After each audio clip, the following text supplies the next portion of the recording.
Price lord. ಕರ್ತನಲ್ಲಿರುವ ಪ್ರೀತಿಯುಳ್ಳ ದೇವರ ಮಕ್ಕಳೇ, ದೇವರ ವಾಕ್ಯ ಈ ದಿನದಲ್ಲಿ ನಮ್ಮನ್ನು ಎಚ್ಚರಿಸುತ್ತದೆ. ದೇವರ ವಾಕ್ಯವನ್ನು ನಾವು ಕೇಳುವವರಾಗೋಣ. ರೋಮಪುರದವರಿಗೆ ಬರೆದ ಪತ್ರಿಕೆ 9ನೇ ಅಧ್ಯಾಯ ಅದರ 17ನೇ ವಚನ. Roman chapter 9 verse 17. ದೇವರು ಫರೋಹನನ್ನು ಕುರಿತು, ನಾನು ನಿನ್ನಲ್ಲಿ ನನ್ನ ಶಕ್ತಿಯನ್ನು ತೋರಿಸಿ ನನ್ನ ಹೆಸರನ್ನು ಲೋಕದಲ್ಲೆಲ್ಲ ಪ್ರಖ್ಯಾತಪಡಿಸಬೇಕೆಂಬ ಉದ್ದೇಶದಿಂದಲೇ ನಿನ್ನನ್ನು ಉನ್ನತ ಸ್ಥಾನಕ್ಕೆ ತಂದೆನೆಂದು ಹೇಳಿದೆನೆಂಬುದಾಗಿ ಶಾಸ್ತ್ರೋಕ್ತಿ ಉಂಟು. ಆದರೆ ಈ ದಿನದಲ್ಲಿ ಕ್ರೈಸ್ತರನ್ನು ಪೀಡಿಸುವ ಎಷ್ಟು ಜನರಾದರೂ, ಎಷ್ಟು ಬಲವಾದರೂ ಪರವಾಗಿಲ್ಲ, ಆ ದಿನದಲ್ಲಿ ಫರೋಹನನ್ನು ಯಾವ ರೀತಿಯಾಗಿ ದೇವರು ಮಣ್ಣಿಗೆ ಸಮಾನನು ಮಾಡಿದನೋ ಅದೇ ರೀತಿಯಾಗಿ ಈ ದಿನದಲ್ಲಿರುವ ಪ್ರತಿಯೊಂದು ಕ್ರೈಸ್ತ ವಿರುದ್ಧವಾದ ಪ್ರತಿಯೊಬ್ಬರನ್ನು ದೇವರು ಮಣ್ಣು ಸಮಾನ ಮಾಡಿ ತನ್ನ ಹೆಸರನ್ನು ಪ್ರತ್ಯೇಕತೆಗೆ ತರುವವನಾಗಿದ್ದಾನೆ.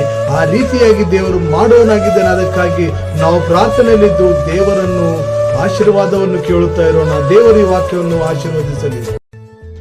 Price lord. ಕರ್ತನಲ್ಲಿರುವ ಪ್ರೀತಿಯುಳ್ಳ ದೇವರ ಮಕ್ಕಳೇ, ದೇವರ ವಾಕ್ಯ ಈ ದಿನದಲ್ಲಿ ನಮ್ಮನ್ನು ಎಚ್ಚರಿಸುತ್ತದೆ. ದೇವರ ವಾಕ್ಯವನ್ನು ನಾವು ಕೇಳುವವರಾಗೋಣ. ರೋಮಪುರದವರಿಗೆ ಬರೆದ ಪತ್ರಿಕೆ 9ನೇ ಅಧ್ಯಾಯ ಅದರ 17ನೇ ವಚನ. Roman chapter 9 verse 17.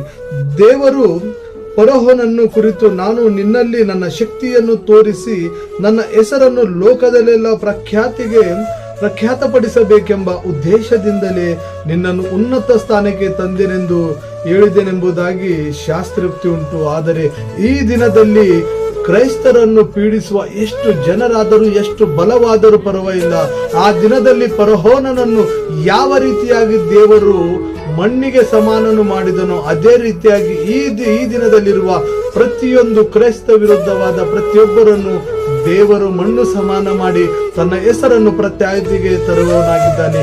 ಆ ರೀತಿಯಾಗಿ ದೇವರು ಮಾಡುವವನಾಗಿದ್ದಾನೆ. ಅದಕ್ಕಾಗಿ ನಾವು ಪ್ರಾರ್ಥನೆಯಲ್ಲಿದ್ದು ದೇವರನ್ನು ಆಶೀರ್ವಾದವನ್ನು ಕೇಳುತ್ತಾ ಇರೋಣ. ದೇವರ ಈ ವಾಕ್ಯವನ್ನು ಆಶೀರ್ವದಿಸಲಿ.